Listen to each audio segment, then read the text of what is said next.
Coming up on iOS today, Rosemary Orchard is out today, but don't worry because I've got Dan Moren joining me and we will be talking about Apple Music Classical because, yes, that's right, Apple has launched Apple Music Classical. Stay tuned for a look at the app plus so much more. Podcasts you love. From people you trust. This is Twit. This is iOS Today, episode 647, recorded Tuesday, March 28th, 2023. Exploring Apple Music Classical. This episode of iOS Today is brought to you by 8 Sleep. Good sleep is the ultimate game changer, and the pod cover is the ultimate sleep machine. Go to 8sleep.com/iOS to check out the pod cover and save $150 at checkout. 8 Sleep currently ships within the USA, Canada, the UK, and select countries in the EU and Australia. Welcome back to iOS Today, the show where we talk all things iOS, tvOS, HomePodOS, watchOS, iPadOS. I may have already said that OS, but look, there are a lot of platforms that Apple makes, and we talk about them here on this show. This is the show where we try to help you make the most of those Apple gadgets you have by telling you about ways to use them. We will be doing that today. And by we, I mean me, Mikah Sargent, one of your hosts. And joining us today, as Rosemary Orchard is not with us today, but we'll be back next week. But joining us today is Six Colors' own Dan Moren. Welcome to the show, Dan. Glad to be here, Micah. I cannot fill Rosemary's shoes, but I will attempt to fill her hats. That will work. That is good enough for all of us here. So Apple Music Classical. We know that Apple acquired a company called Primephonic. Primephonic was a music streaming platform for classical music in particular and was specialized in providing that kind of music. When they purchased the company, we kind of didn't hear for a very long time about Primephonic. And I know a lot of people are going, okay, what's going on with that? Like, is there going to be, is it just going to be what's available in Apple Music? What's going on? We finally got a notification from Apple saying, well, it was a newsroom piece from Apple saying, hey, look, we are going to be launching Apple Music Classical.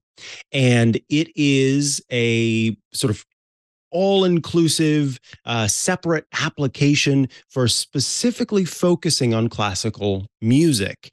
And that is the sort of child of this acquisition. When we heard that the app was going to be released at some point in the future, then folks could go into the App Store, they could pre-order it, they could grab it, they could then, wait for it to actually be available. And last night, as we record this show, so Monday, March 27th, for me, it was about 8 p.m. Pacific time, I got a notification via email that said, hey, Apple Music Classical is ready. And so I quickly let Dan know, hey, let's talk about that in the morning instead. So Apple Music Classical is the focus of today's episode. Before we talk about it, though, I am curious, Dan, did you pre-order this app? And if you did you pre-order it because you are a classical music fan, or did you pre-order it because you wanted to be able to talk about it whenever it was available?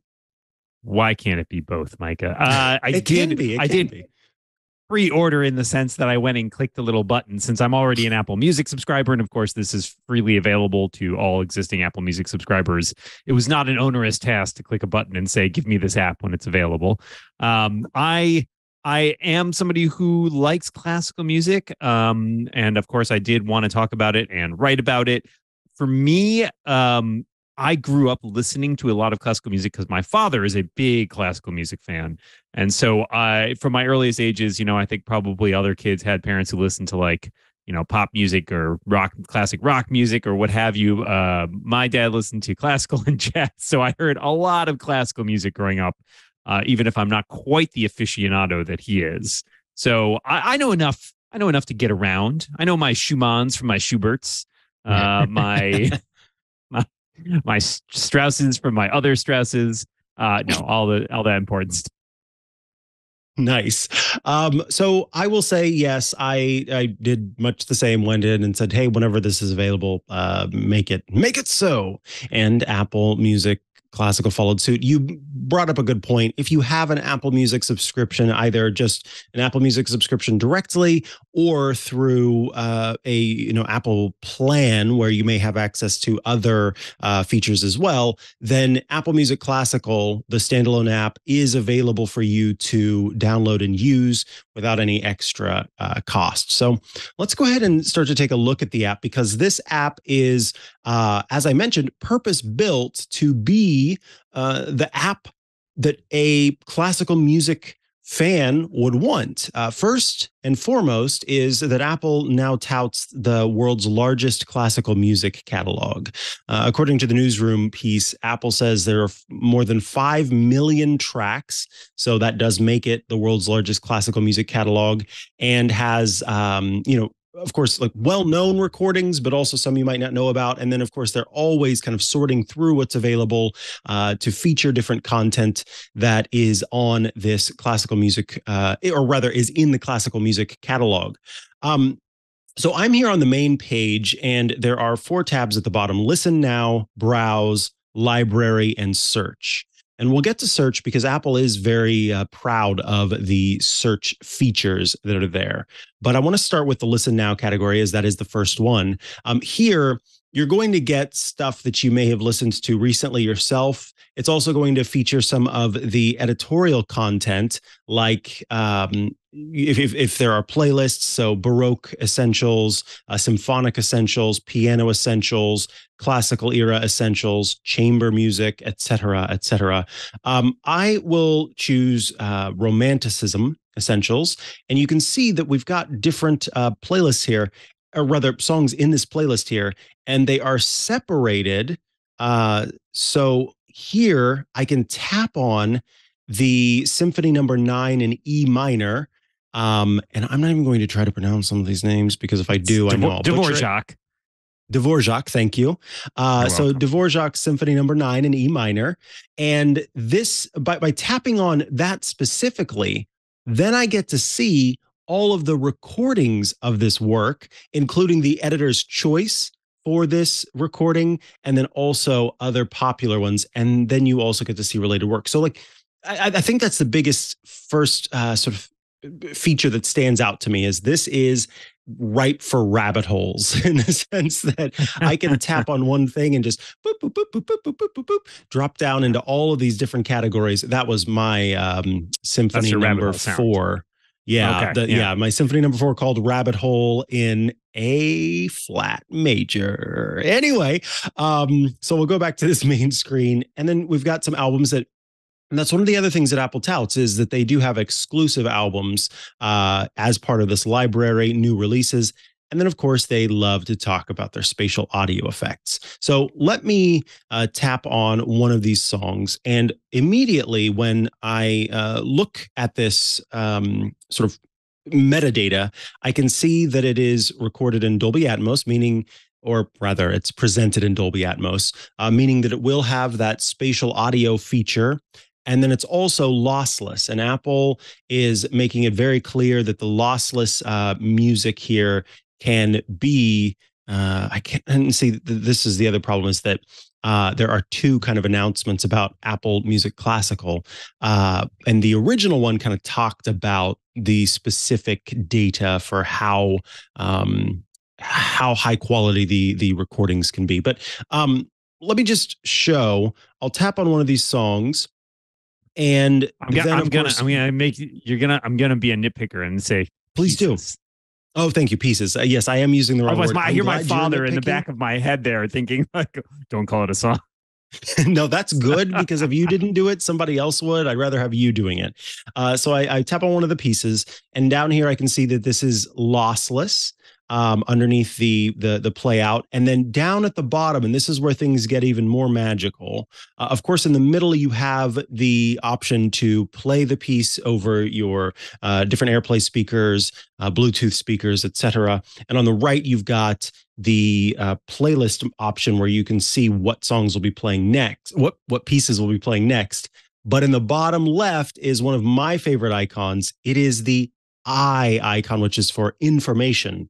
And if we tap on this, woo, buddy, do we get a lot of information? You get the composer, you get the work, the movement, what it's currently playing from, the orchestra, the conductor, record label, when it was released, the executive producer, the executive producer, sound engineers, and then the mastering engineer. And anything that's in red is something else we can tap on and see the Vienna Philharmonic Orchestra. What pieces have they performed? It shows their latest albums. You get a biography of the Vienna Philharmonic, current Vienna Philharmonic, similar artists, what composers they're often with whom they're performing, all sorts of stuff. And I think that is going to be really exciting for music nerds who are wanting to check out both new works and classical works that are interesting or of interest to them. Anything that you want to say kind of about these first screens before we start to dig in even more in this app? Yeah, I mean, I think what's key here is that Apple is really trying to appeal with this app, both to people like music nerds, as you described, by having this depth of information, but also trying to surface things with their editorial curation that makes it more accessible for people who may not be familiar with classical music, right? Having those essentials playlists there is really valuable because for people who are like, I don't even know where to start, I'm totally overwhelmed by all of these pieces that are available, it gives you a good grounding in certain areas or lets you tap into things that you might be interested in. So being able to sort of thread that needle in terms of presenting stuff for both more experienced listeners as well as newer listeners is, I think, a big virtue of what Apple's trying to do with this app. Absolutely. And I like to I'm switching over to the browse tab, and this for me is kind of where I would want to go when it comes to trying to find pieces I want to listen to. And so we've got everything kind of broken up into composers, periods, genres, conductors, orchestras, soloists, ensembles, and choirs. And there are these beautiful sort of art pieces to represent each of these categories. But if I tap into soloists, for example, I can get a rundown of some of the soloists that are available, and then I can filter these soloists or rather sort them. So I can sort them by popularity, by the name, by year of birth, and then also I have a filter option for genre, period, and instrument. If I go back, then I can also look at periods, and this is where it's broken up: medieval, Renaissance, or Renaissance, as some of you pronounce it, Baroque, classical, romantic, early 20th century, late 20th century, and 21st century. I am not a huge classical music nerd by any stretch of the imagination, but just in looking at this, I'm getting excited because I think it's so cool to be able to dig in so much. I can only imagine someone who is very invested in classical music just being very excited about the way this works. You can browse by playlists as well. And of course, these are going to be, in many cases, editorialized playlists that will be created by Apple's editorial team, but also in some instances curated by the artists. So there's Yo-Yo Ma's Apple Music Classical playlist that has some great works. And you could go through and find your favorite performer, your favorite artist, and listen to all sorts of great stuff. And then maybe you are someone who likes to listen to music based on the instrument. So I got to tell you, a lot of people don't like this instrument, but I love the harpsichord. And so this is the kind of music that I would absolutely be listening to. In fact, there's a whole playlist that's just called the harpsichord. I really like the harpsichord. I love how it sounds.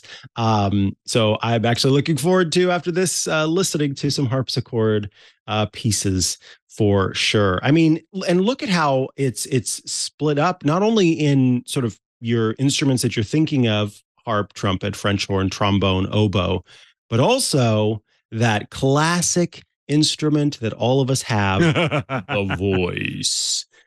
So you've got soprano. I thought you were going to say the recorder, Micah. I was the very recorder. excited. Oh my God! I just noticed the recorder. I have mine back here somewhere. I have mine from elementary school back here. So I'll dig that out. I'll play a little. I'll jam out a That little is bit of Bach on the recorder. magnificent. Please do. I did not even realize that the recorder was on there, but no, I was talking about voices. They also have tracks that are split up, or again, pieces that are split up by the voice. But now, like my whole life has changed, knowing that there are sort of famous works performed on the recorder of all instruments. That's right. Huh.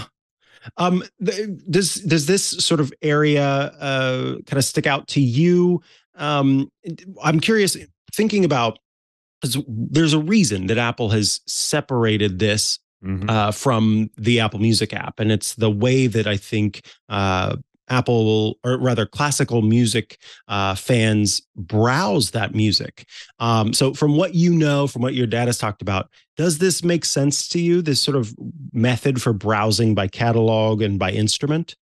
Yeah, absolutely. I think what's interesting about the Apple Classical app in this way is that it is a window into the same sort of stuff you can get on Apple Music. It's just easier to find stuff, organize stuff, and look for exactly what you want to listen to. And that is the challenge, right? When it comes to classical music, as opposed to, say, pop music that we might be more familiar with listening to on Apple Music, it's fundamentally different, right? Like in pop music, a lot of what you have is songs recorded by an artist who has written that song, right? And then basic classical music, most of those people were dead long before recording technology was available. You're not going to find original pieces, played by Beethoven in the classical music app. And because those things are so old, they're also in the public domain, right? Which means there's hundreds, if not thousands, of recordings of some of these things. So you want to be able to sort of drill down and find exactly what you're looking for. And allowing this sort of browse interface is much more powerful than what they've allowed in Apple Music, because you do find a lot more cases where people want to listen to a particular instrument or something from a specific time period or something by a specific choir. I mean, all of these things are cases where people want to like really dive into a specific genre of music, like a subgenre of music.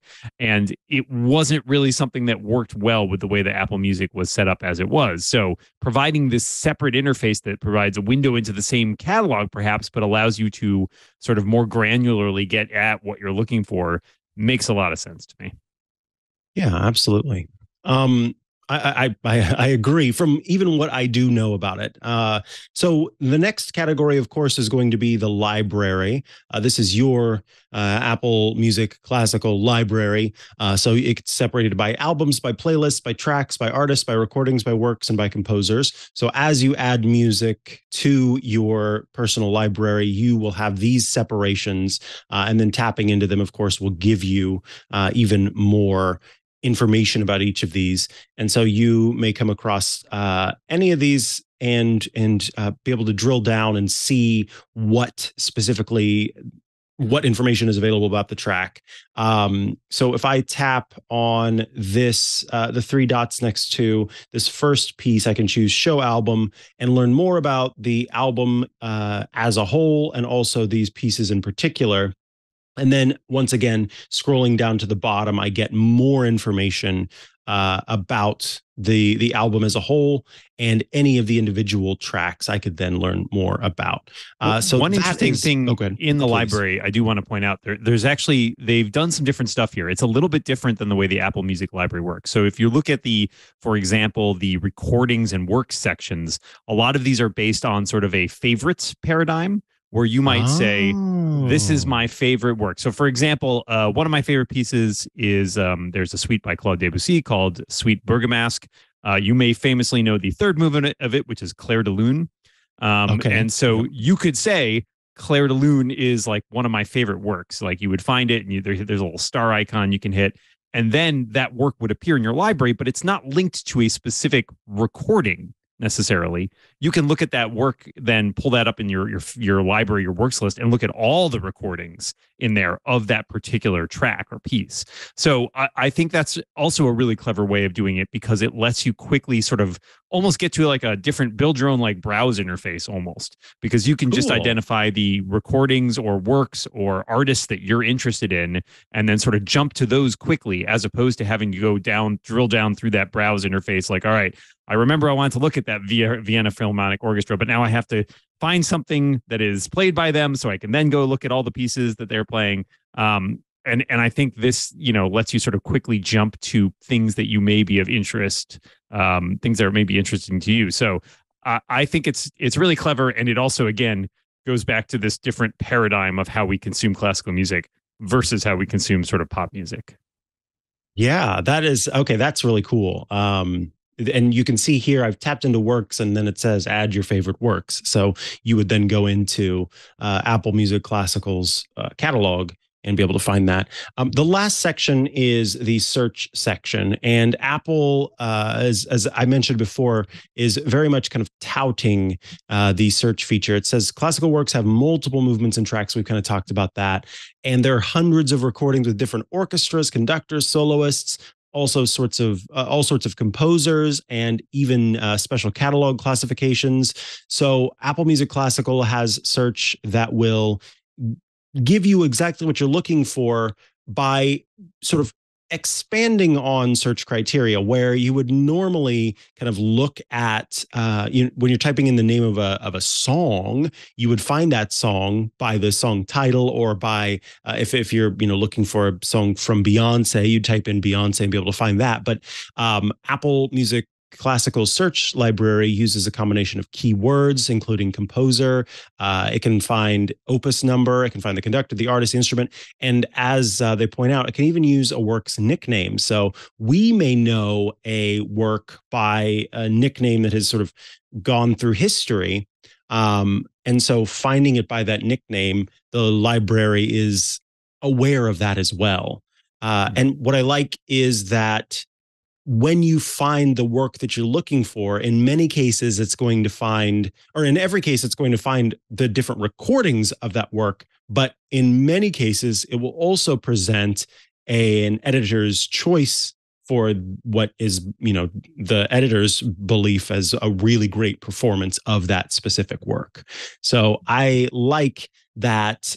On top of, finding what I think would be cool is if there's a work that you very much enjoy, to then search for that work and discover that the editor's choice is not your favorite version of that, but is maybe, and in that sense, it's one that you hadn't heard before. And so then you get to hear a new one, or you may not have known that this specific group performed the work that is your favorite. And so then you get to hear it for the first time performed by a different group.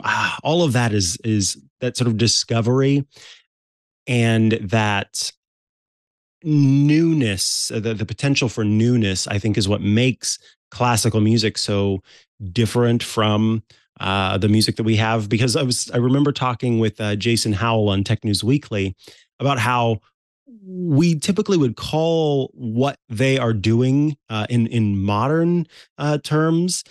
It's a cover, right? You have an artist, and then another artist does like performs that work. That's like a cover of their piece. But we don't call like classical music was made to be performed by different groups. And so sort of wrapping my head around that is interesting, and it kind of shifts your thinking whenever you're talking about this stuff. Yeah, absolutely. I mean, yeah, performances are sort of the gold standard here, right? Like we're talking about people playing this and not to be as a recording, right? Like it wasn't originally intended for that. It was work that was disseminated and played by a variety of different artists. And there's so much to discover, and so much in there that is complex in terms of how it's just laid out. Yeah, I mean, you mentioned cataloging at one point, and that was something I never quite wrapped my head around as a kid, that all these pieces have like different like catalog numbers and stuff, opus numbers and what have you. It's wild. And then, of course, this is all exposed here in Apple Classical, which is great, because I know that people who are really big fans of classical music, that is the kind of information they're looking for. Absolutely. The last thing I will mention is so Apple Music Classical, these pieces can be up to 24-bit 24-bit, 192 kilohertz. And they are obviously available in high res lossless. So if that is something that you wants to listen to and you have the right equipment to do so, then you're able to. And then if, as I also mentioned, spatial audio with Dolby Atmos will give you kind of that 360-degree soundscape for those tracks that are available in spatial audio with Dolby Atmos. And they are regularly adding new works to the spatial audio offerings. So this may be the opportunity for you to get to hear in sort of the experience you would have being at a live performance. You may feel that is something that you'll be capable of hearing and experiencing and enjoying. So I think that's pretty cool. I'm looking forward to listening to some harpsichord in 360 degrees. Again, you can get Apple Music Classical in the App Store. Of course, we'll have a link in the show notes. It is available for free to subscribers of Apple Music or through other subscriptions that include Apple Music.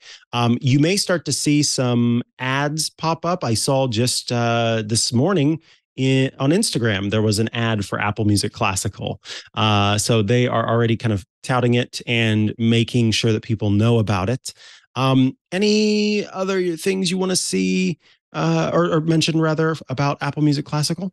Yeah, one thing I do want to mention, which is near and dear to my heart, is that you might also think this is only about classical music, but it is in fact, it includes some adjacent genres as well. I am a big fan of movie scores, and you will find lots of movie scores in Apple Classical, which is nice because it often benefits from some of the same types of presentation or information. I for example, I noticed one thing that you don't get in Apple Classical. There is no shuffle option in Apple Classical.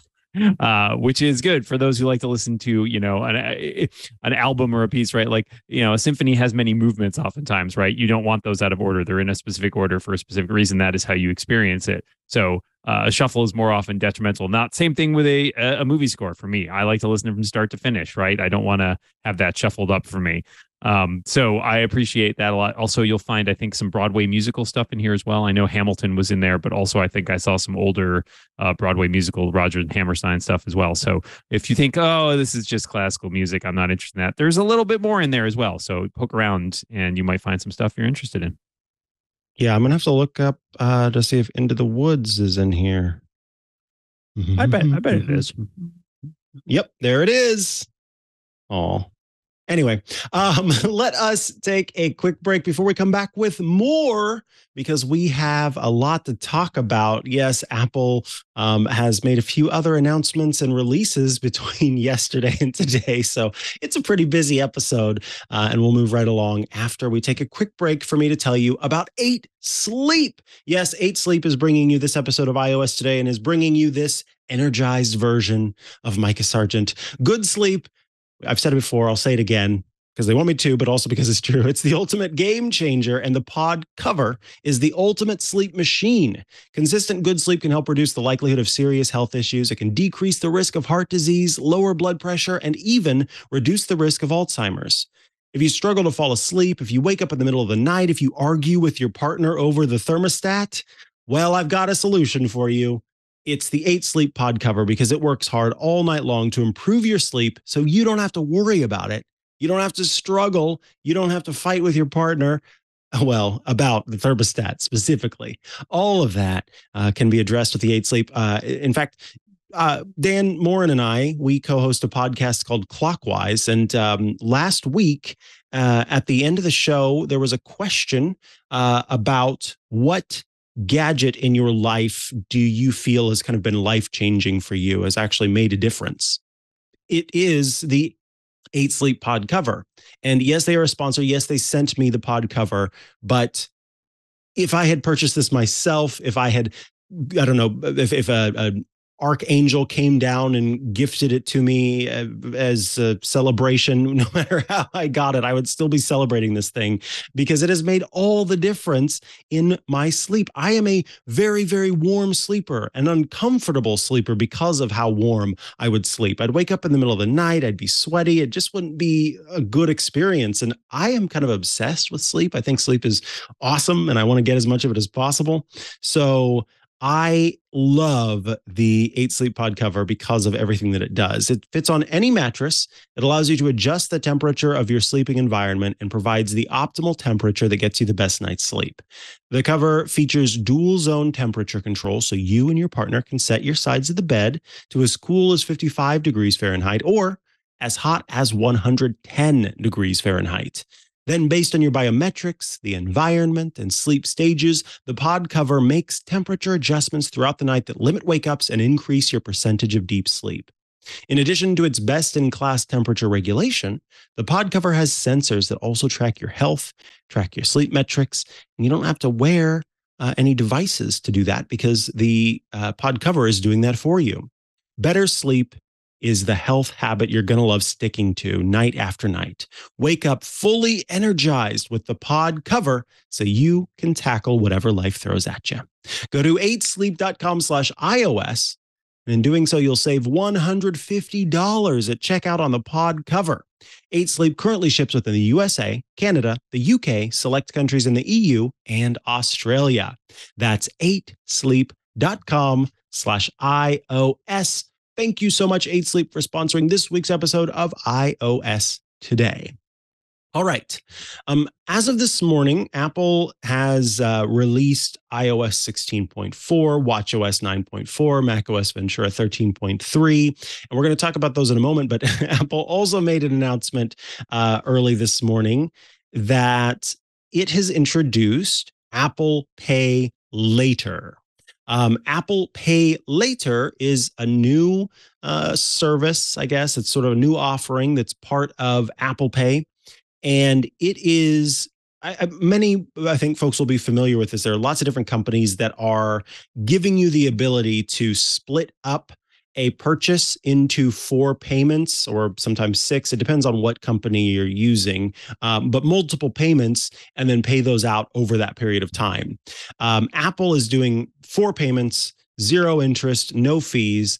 And so basically what will eventually be the case is for eligible users, anywhere Apple Pay is available, a user can opt to use Apple Pay Later, which will grant them a loan of $50 to $1,000.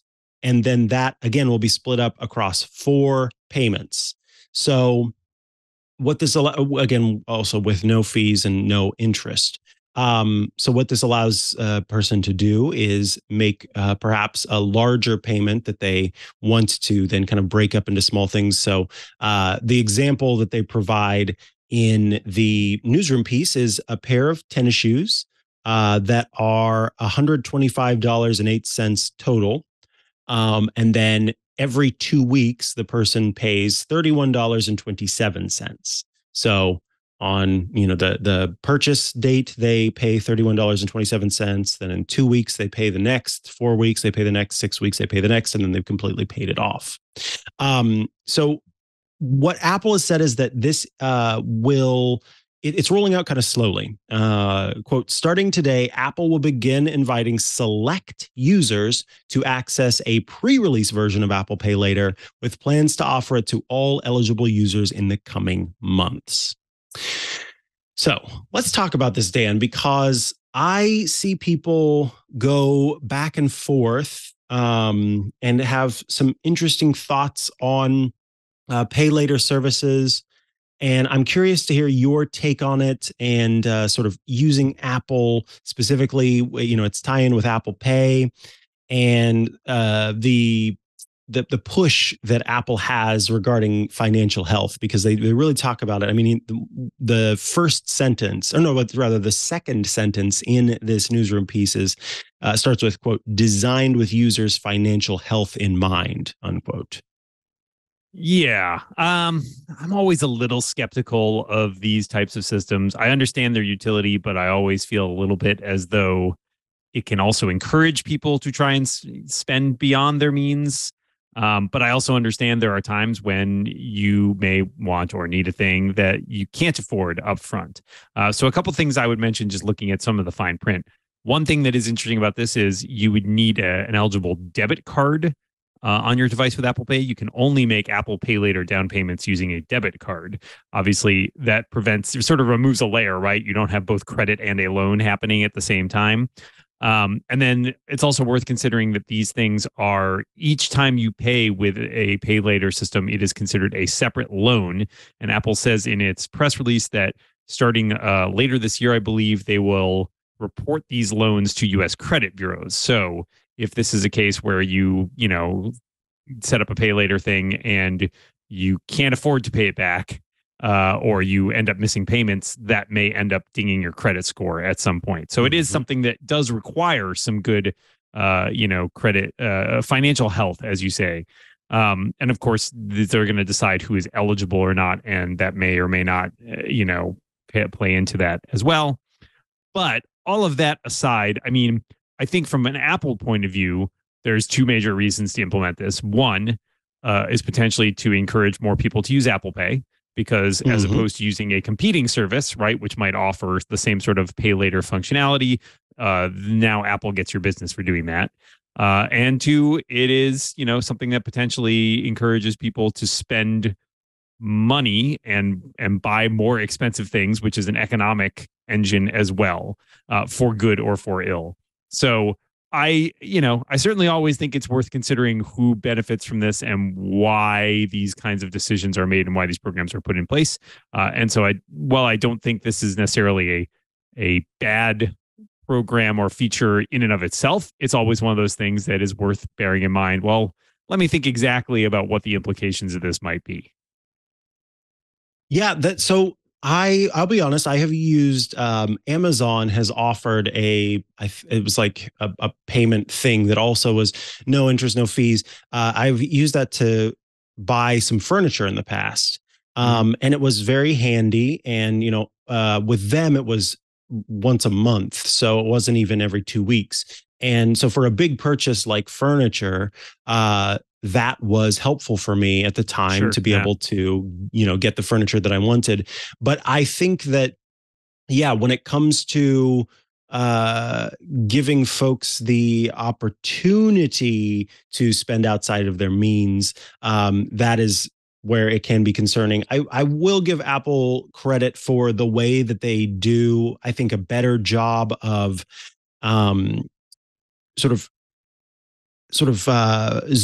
zooming in on and locking into the important aspects of the finances and making it very clear and easy to see all of the information that you need to see to properly make these purchases or these payments on time. Even with the I don't have an Apple card personally, but my partner has an Apple credit card, and he's always very aware of what is not, what points are available, all of that stuff.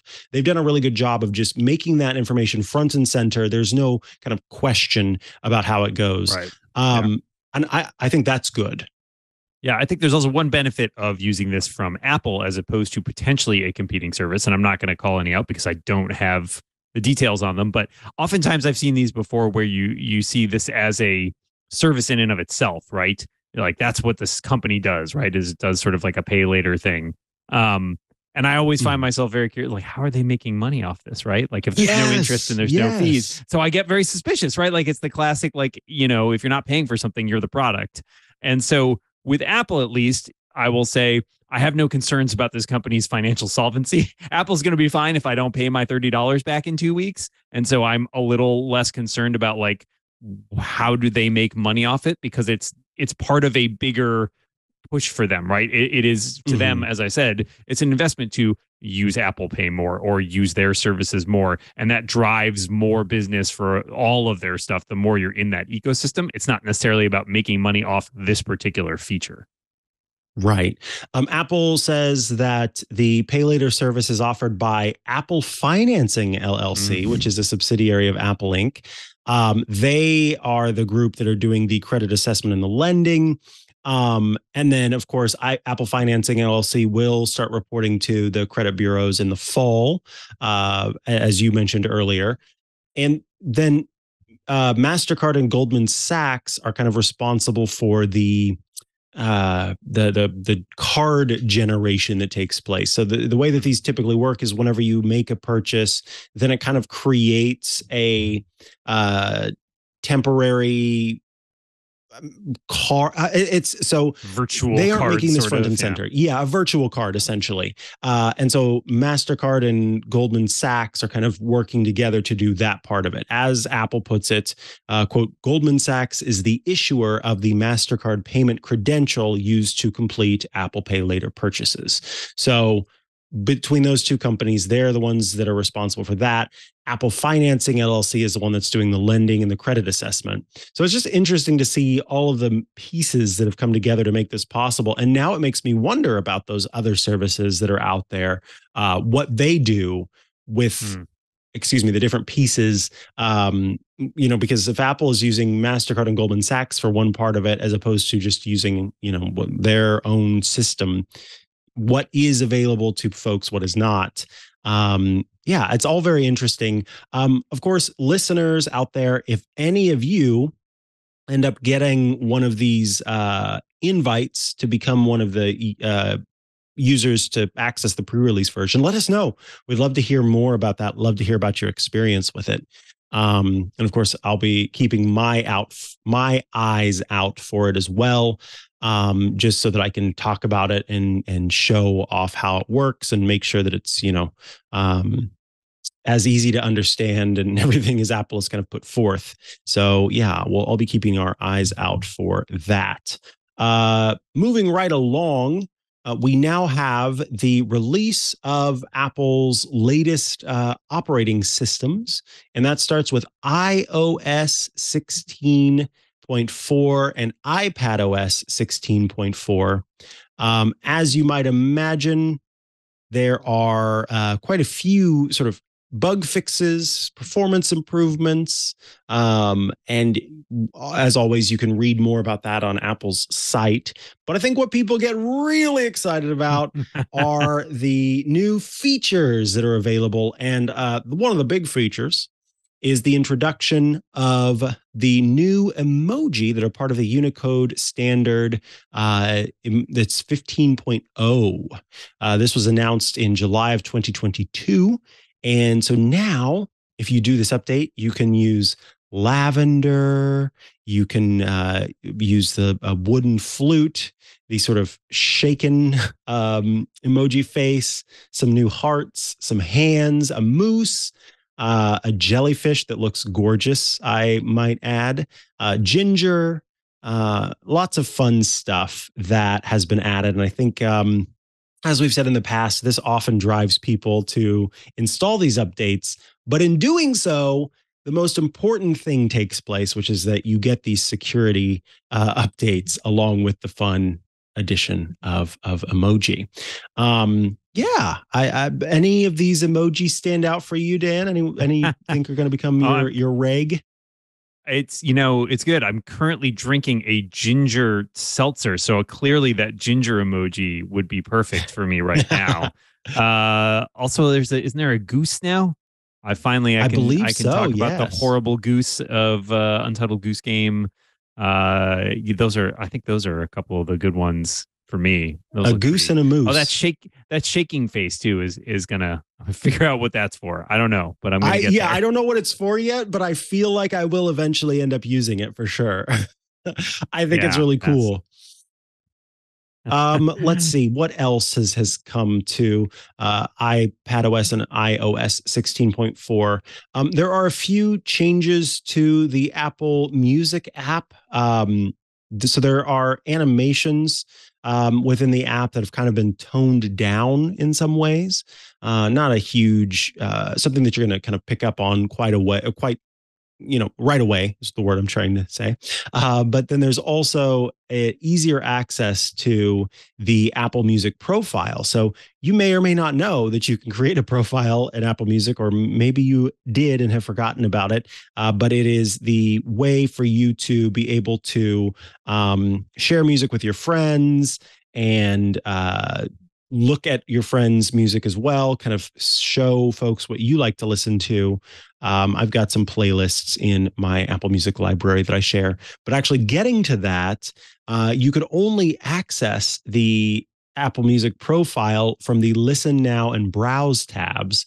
Apple has now given you the ability to access it even while you're in the library tab. So you just tap on your profile in the top right corner, and then you'll get to your Apple Music profile and be able to make those changes there.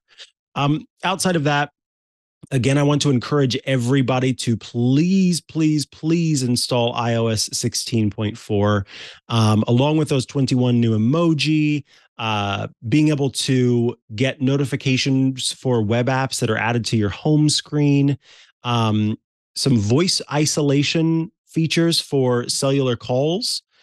So whenever you do place a call, then you can give the person listening a better experience because it will isolate your voice and kind of block out that ambient noise. I could have used that the other day. I was talking to my mom as I was walking through San Francisco, and I swear it got 3 times noisier as soon as I hopped on the phone. It was like quiet. I hop on the phone. Now suddenly there are, police cars driving by. It was just a nightmare. And I wish I had that voice isolation feature at the time. I think there are. I've got a favorite. I got a favorite from 16.4. This is for me and for other people who have maybe using Twitter left and are less and have maybe moved to Mastodon. There are now rich previews for Mastodon in Messages. So when you send somebody a link to a Mastodon post, it actually shows up with the text of that post. Before, it would show up with like a giant profile picture of the person. But now, basically the same way that if you sent a tweet before to somebody via Messages and it would show the actual context, like the content of the tweet, that will now work with Mastodon links as well. And as somebody using Mastodon a lot, that is great. I'm very happy about that. Yeah, that is fantastic. Actually, that is good to hear. So I'm sure we'll come across some more small changes that take place in iOS 16.4 and in iPadOS 16.4, but those are kind of the big ones. Again, though, get it because you are getting some important updates to the system that will protect you from the bad actors out there. Apple has also released watchOS 9.4. You get some changes to. I was reading through this and I thought, oh man, and now I'm thinking of the people who had this issue and the experience. It says wake up alarms are no longer silenced with the cover to mute gesture to avoid accidental cancellations during sleep.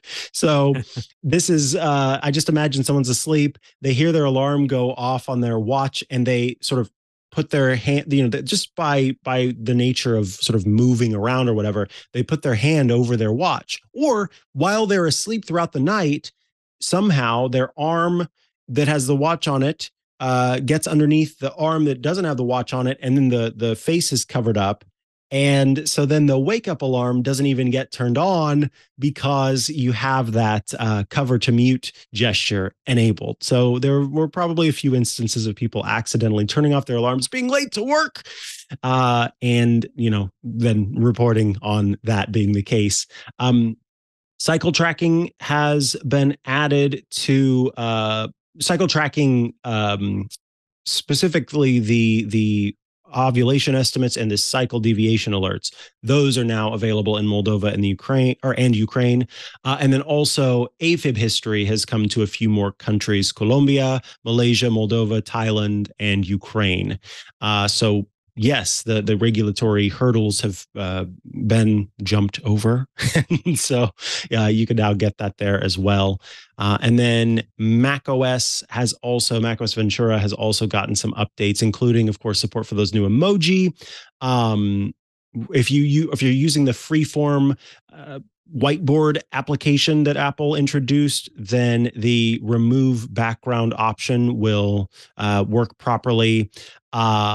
Photos duplicates will also detect duplicate photos and videos that are in an iCloud shared photo library. So when this feature was introduced, the iCloud shared photo library, where you and family members can all share a photo library, when you use that new duplicate detection feature, well, newer duplicate detection feature, it wouldn't look in the iCloud shared photo library. It does that now. See any other big things there?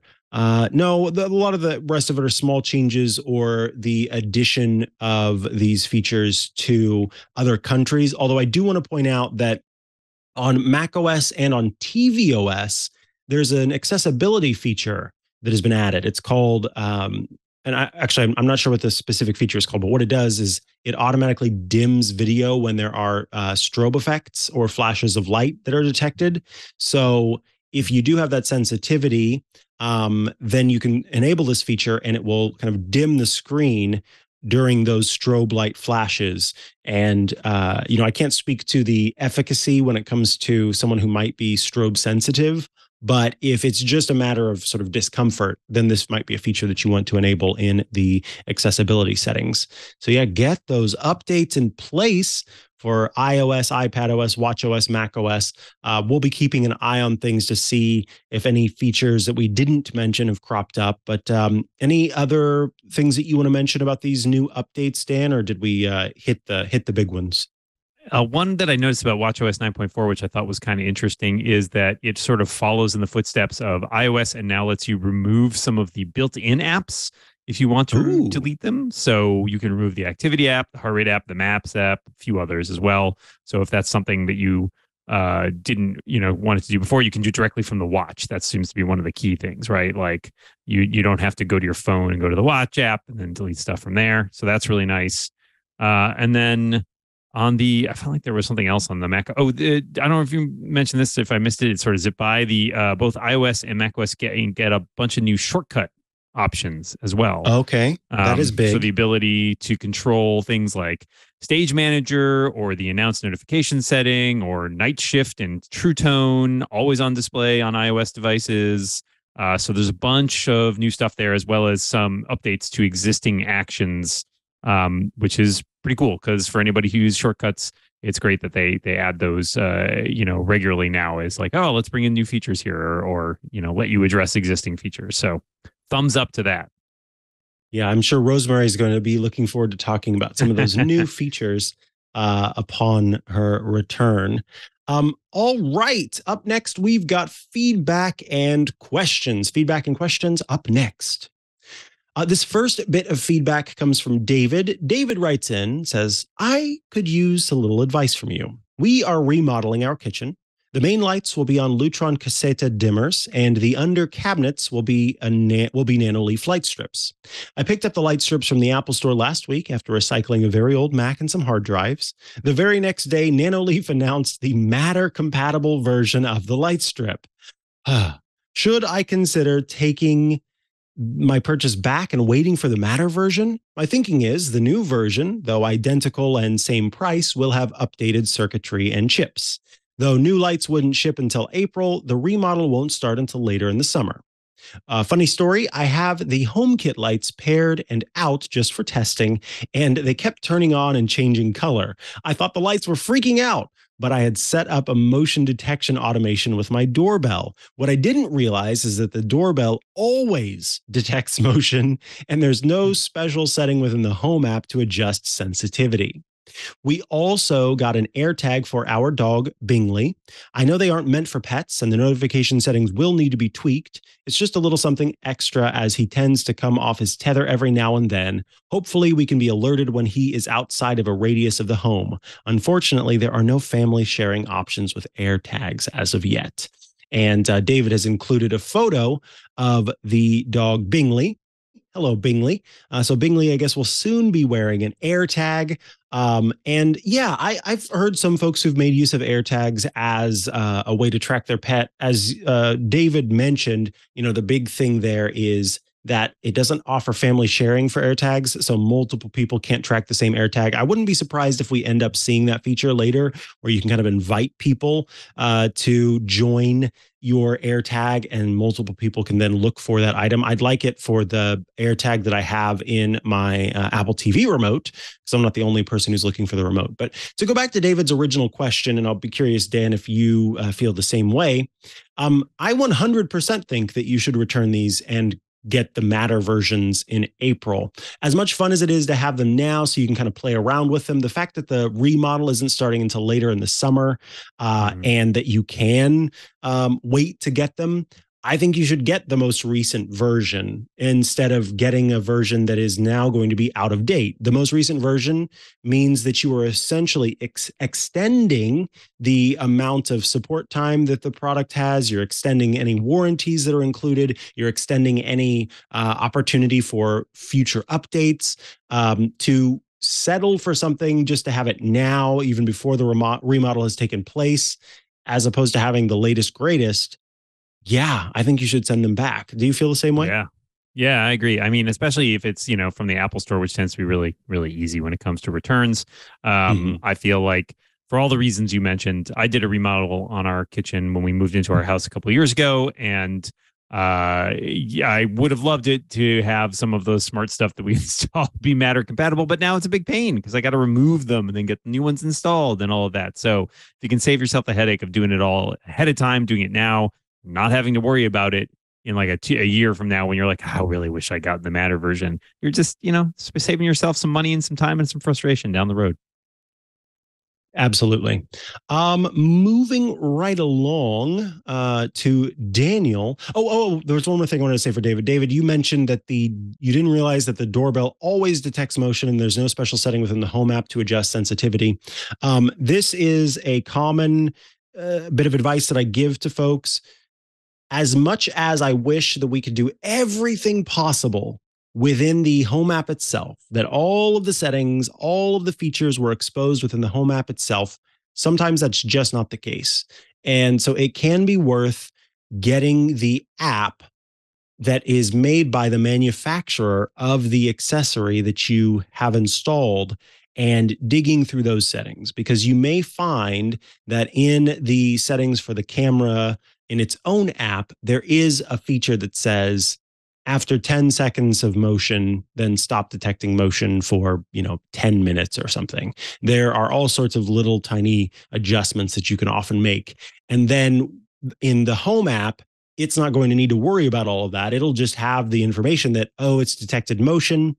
And then, of course, that device will stop detecting motion after 10 seconds and wait to detect motion again for the next 10 minutes. So just keep that in mind, that occasionally it's worth getting the app.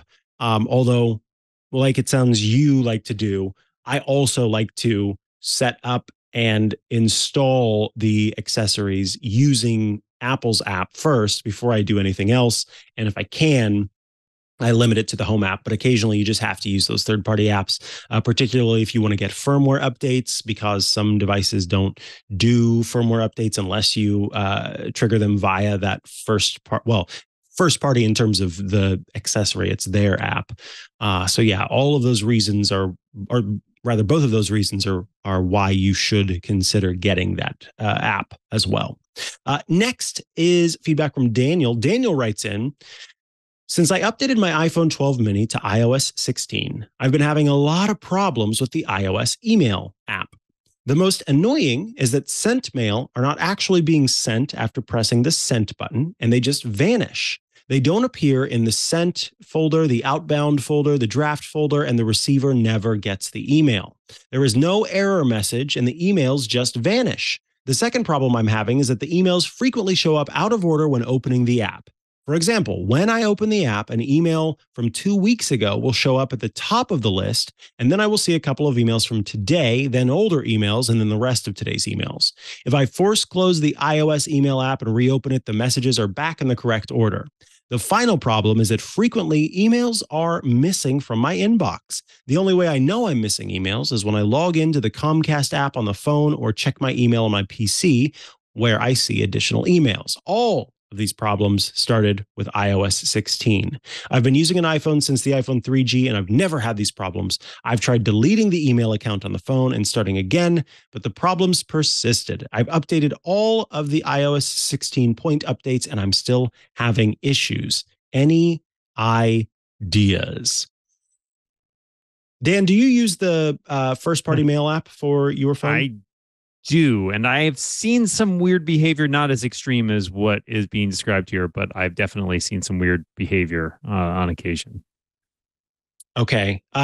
So the first thing that stuck out to me is that Daniel mentioned the Comcast app, which means that Daniel is using Comcast email. So ISPs often provide internet accounts, or rather mail accounts, as part of any package where you subscribe for internet, for television, for phone. And different ISPs, internet service providers, pay kind of different attention to the features, functionality, and updates of those systems. Depending on who you're using, you may see them regularly roll out new updates, make sure that everything's up to date in terms of the security, privacy, but also the latest functionality. And then some sort of let it fall by the wayside because it's not their main source of income. In fact, it's not really a source of income for them, as it is just an email account. It is not, what you're paying for as part of the internet. So because of that, I think that it's worth being mindful of the fact that although it may seem like it is iOS 16, the update to iOS 16 that has caused this issue, it could possibly be that it's just Comcast's internet that has a problem. And there are two other things that I want to mention. One is, Daniel, if you are a subscriber to iCloud Plus, which is a sort of extension of iCloud that gives you access to some special features like iCloud Private Relay, you could be seeing some issues because of that. I've run into some problems where things weren't loading exactly how I expected because of the way that they were kind of jumping through some hoops. I also want to mention something that Scooter X has said in the chat, and I think that this is a really great mention, and that is it's time to move on from POP to IMAP. So what Scooter X says is, and actually Scooter X is quoting from Comcast, quote, POP can cause problems when checking your mail from more than one phone or computer because POP removes the mail from our server and delivers it to your device.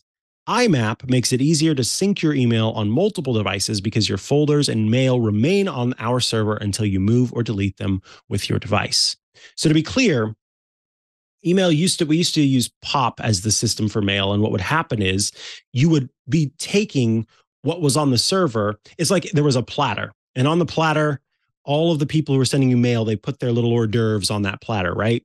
And then you would open up on your computer your mail application, and it would grab all of those little hors d'oeuvres off of that platter and put them locally onto your device. And so you would have all of these hors d'oeuvres locally, but now they're not on the server anymore. What the problem was is that as we started to add more devices, you'd have your computer, you'd have your phone, you'd have all of these different devices that were trying to access it. Then when your phone went to grab some hors d'oeuvres, they weren't there anymore because you had downloaded them on the computer. You'd taken them off of the platter and put them on your computer. So they weren't there for the phone to be able to grab them. So what they decided to do instead was, why don't we keep everything locked in the server or placed on the server, and then give you the ability to sort of view it from a distance. So instead of taking that hors d'oeuvre and putting it on the platter, you just kind of looked at it. So it was all still there on that main platter, but whether you were logging on the computer or you're logging on the phone, you were able to see the hors d'oeuvres and see all of them at the same time. You could move them around on the platter to different folders as you wanted to, no problem. So all of that is to say that you should update your platter from POP to IMAP. If you're using POP still, you mentioned that you logged out of the account, you logged back in. Go to Comcast's settings and support and find how to set up IMAP with iPhone. So you could even type into whatever search browser or search engine you use, Comcast email IMAP iPhone, quite literally those 4 keywords: Comcast email iPhone IMAP in any sort of arrangement. And you'll be able to find how to set up IMAP with your Comcast email account. And that should hopefully be the solution to the problem. Because again, where you said, this didn't happen until iOS 16. Well, it could be that, because POP is kind of slowly just sort of moving along and not doing so well, then it could be that this has just now come to the point where it's coincided with the introduction of iOS 16. But really, Comcast is trying to get you to stop using POP and move over to IMAP. Comcast itself is encouraging the shift. All right. Moving along to Heath. Heath writes in, and I want to mention this was a little while ago that there was a Wall Street Journal article that was talking about how if someone, God forbid, was able to get your device physically, get your password or get your passcode, type it in, and then sort of take over your life because everything is stored on that device, then obviously that's scary. And so that was kind of what the whole piece was about. It was just looking at how we've kind of made so much of our digital lives in a way vulnerable if someone were to gain access to your device, where before it was just kind of like, oh, I'll steal a password and I'll be able to gain access to your accounts. No, now suddenly, if I could just get that phone and I can get that passcode, I've got access to so much information. So Heath writes, after the recent Wall Street Journal article on what can happen if someone gets your device and has your passcode, I decided to take another look at my devices and what would happen if that did happen to me. It's probably a good idea to take a look at security on your device occasionally. One issue I realized is that since iCloud document storage assumes one user, there is no way to lock individual files or folders that are stored in iCloud documents. While reviewing those files, I realized I had stored one password access keys as a PDF in iCloud. So if someone was able to access my device unlocked, they would have easy access to my 1Password vault. Yikes! An easy additional security layer is to review those files in iCloud that are sensitive and place those files in an encrypted password-protected zip folder. That at least gives one additional layer of protection and is now natively supported in iOS, so you're less likely to lock yourself out of important files. Anyway, I would be interested in hearing your thoughts on how to secure your devices without getting too crazy. Here is the pet photo tax as well. So I can't remember if I mentioned this at the first one, but whenever people are talking about the pet tax, Rosemary Orchard and I jokingly said, if you want to have your question answered on the show, you got to pay the pet tax if you have a pet. You don't have to pay the pet tax, but we absolutely love seeing your pets. This is extortion, Micah. I demand that you be held to account. So people lovingly send in photos of their pets, and we have 2 pets. You've paid extra on your pet tax, so you don't have to pay as much next year. There is a dog that looks like we've got some sort of poodle mix going on. It might even be a King Charles Cavalier and poodle, but I'm not 100% on that. It's also giving some Maltese. And then a beautiful little kitty, a white and gray kitty, I believe with blue eyes. Both animals look adorable and look like they are enjoying themselves just snuggling together on the sofa. And they seem very photogenic because they're both looking at the camera and happy to be captured in this photograph. So thank you, Heath, for sending in your pet tax.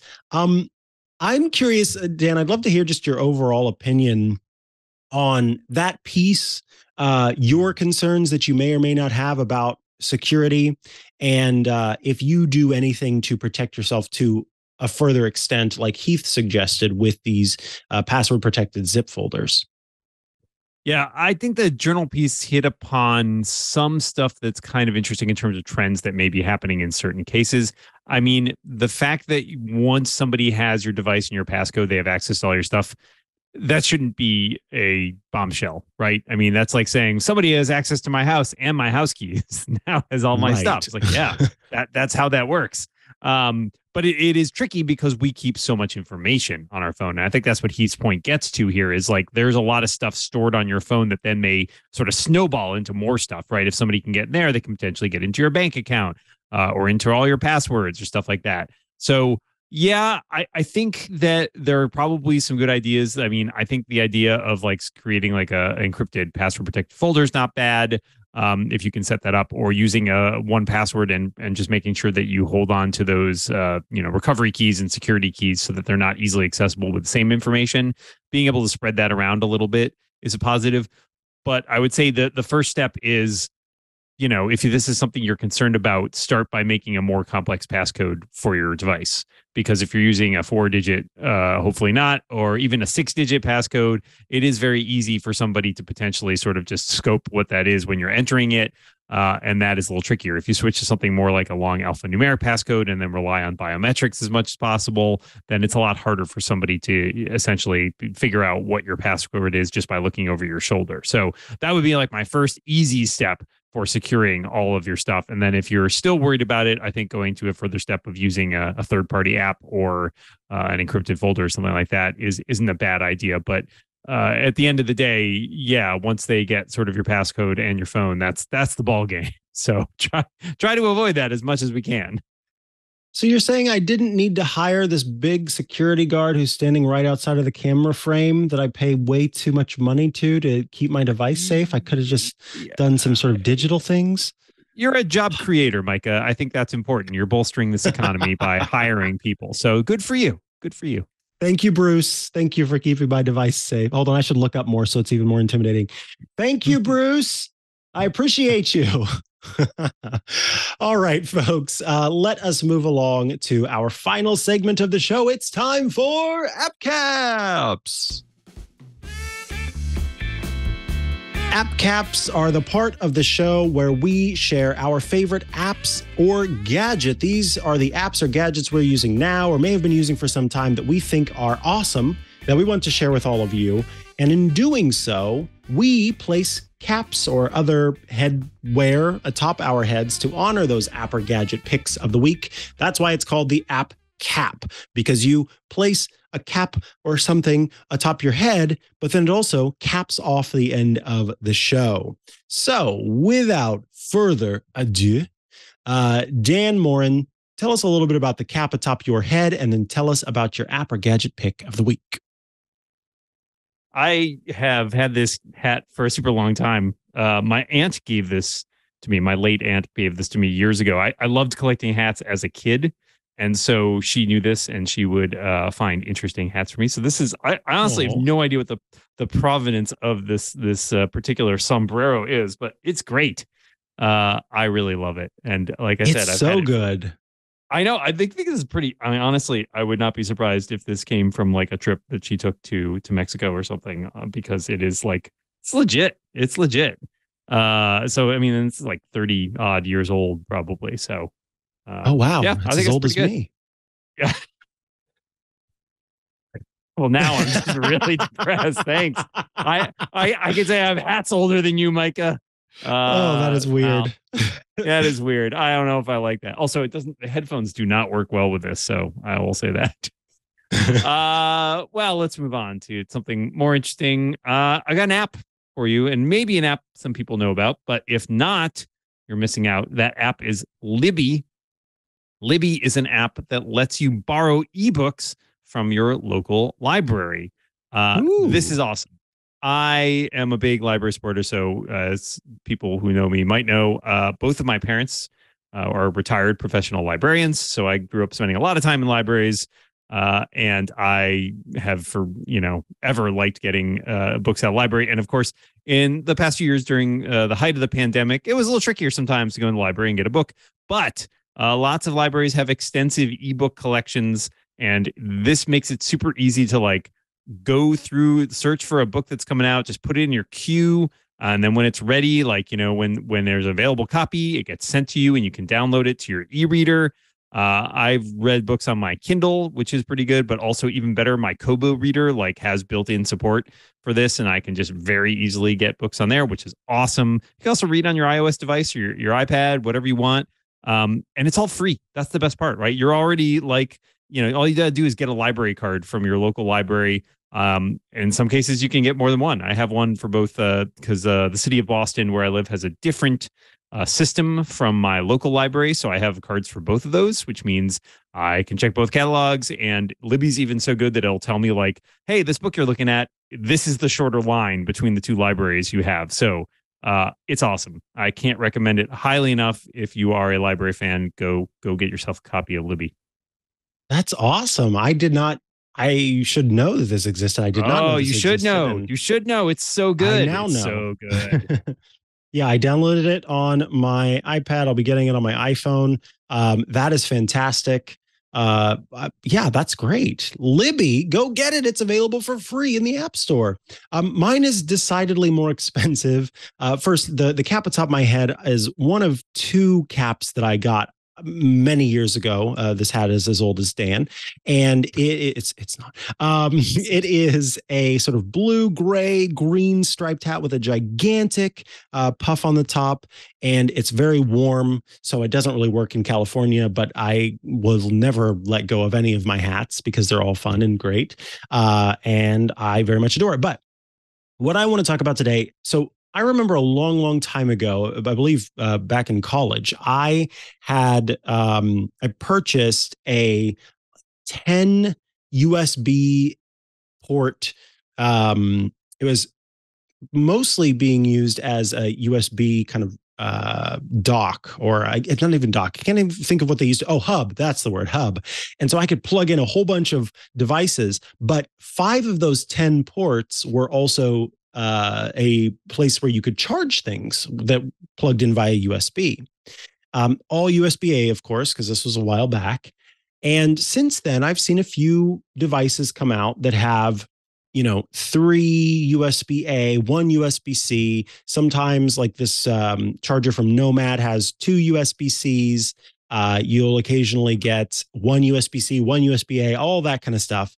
But by golly, I wanted something that offered multiple USB-Cs, and I couldn't find anything that was of a quality that I wanted from a brand that I trusted and would provide kind of the power for all of those at the same time.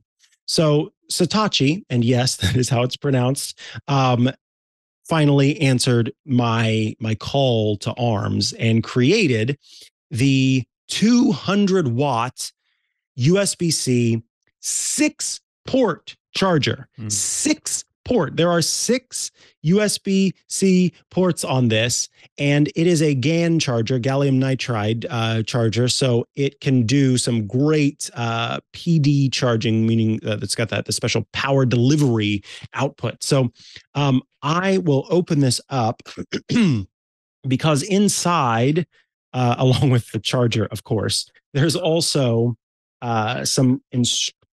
there's a manual that talks about how it actually works. So depending on how many devices you have plugged in, you can get up to 140 watts of charging for a device. So if you plug into one of the first 2 ports, and you just plug into one of those, one device plugged into one of the first 2 ports, you'll get 140 watts output. 3 and 4 provide at max 100 watts of output, and then 5 and 6 provide at max 20 watts of output. If you decide to do 2 ports, then you can get 100 watts and 100 watts if you use 1 and 2. You can get 100 watts and 100 watts if you do 2 or 1 and 3 or 1 and 4. And then, of course, it kind of goes from there. You can do up to 140 watts if you plug into the first port and the 5th port. Same thing for the 1st and the 6th. And then, of course, from there, the second one is also 140 watts max. As you continue to plug them in, I'll just go down to having, one in every single port. If you plug into all 6 at once, the top port can do 65 watts max charging. The second one does 45 watts max. And then the remaining 4 can do 20 watts max. So that is good enough to charge almost any devices you have all at once, all with this one. And this is my first time opening it completely. Tiny little, tiny in terms of how much it can do. This device can charge that many devices all at once and, provide the sort of maximum charge that you would need. So this, I think, is incredible. And when you think about 6 USB-C chargers, and it's a 200 watt device that has up to 140 watts output, you're probably going, oh boy, we're looking at a very pricey product. For this charger, it's $150. And yes, $150 is not something to blink at, but for what this can do, I think that is a very, very, very good price. What I found from Saatchi is that the company makes high quality products that don't cost as much as some of the competition. And I like that they these devices are purpose built. They do one thing, they do it well, and they do it with, I think, a nice design that's not overly engineered, which is what can kind of add to the cost at times, but is engineered to what it needs to be. Right now on my desk, I have something that I've used for ages now, which is a Saatchi USB charger. It has 2 USB A's and 2 USB C's. And I like that I'm using all the time. So I'm really looking forward to replacing that with this, where suddenly now I can charge so many things all at once. And even with something plugged into every single port, I'm still getting 65 watts of charging at the high end. I think that's mind-blowing to me. All for something that's smaller than an iPad mini. So that is Saatchi's 200 watt USB-C 6-port PD GAN charger. It's not available on like Amazon right now. It'll eventually make its way there. It's currently being sold on Saatchi's site. But yeah, check it out. If you are looking for a multi-charging solution, I think this would be great for families in particular, where you might have everybody come home and they need to plug in their phone real quick. Travel product for making sure that everything can just be charged with one kind of area. So yeah, I kind of want to just I will eventually, I'm sure, buy another one so that I can have them in one to go, one at home, and everything can be plugged in and charged, no problem. It's Saatchi's 200 watt USB-C charger. With that, we have reached the end of this episode of iOS Today. I hope that you are listening to lots of classical pieces over on Apple Music Classical, and that you got some, maybe you got inspired to go get the app if you did not get the app, or you learned some new things about how to use the app if you had downloaded it but hadn't quite checked it out yet. If you have questions, if you have concerns, if you have feedback, if you have Shortcuts Corner requests, Rosemary Orch will be back next week to answer those. Send those to iostoday@twit.tv. iostoday@twit.tv is the email. You can tune in every Tuesday around about 9 a.m. Pacific time to watch the show as we record it. It's a lot of fun to watch the show. You do that by going to twit.tv/live. There you will find the option to stream the show and a bunch of different platforms, Twitch and YouTube and all that kind of stuff. But we think the best way to get the show, if you aren't available to tune in live, is by subscribing to the show or following the show. You go to twit.tv/iOS, and there you will find a way to subscribe to the show in audio and video formats. You just click subscribe to audio or subscribe to video, and then you'll see all sorts of different places where you can get the show. So If you use Apple Podcasts, Google Podcasts, Spotify, YouTube, Pocket Casts, there's so many different options. Well, we try to be in all of those places to make it so that it's very easy for you to follow along.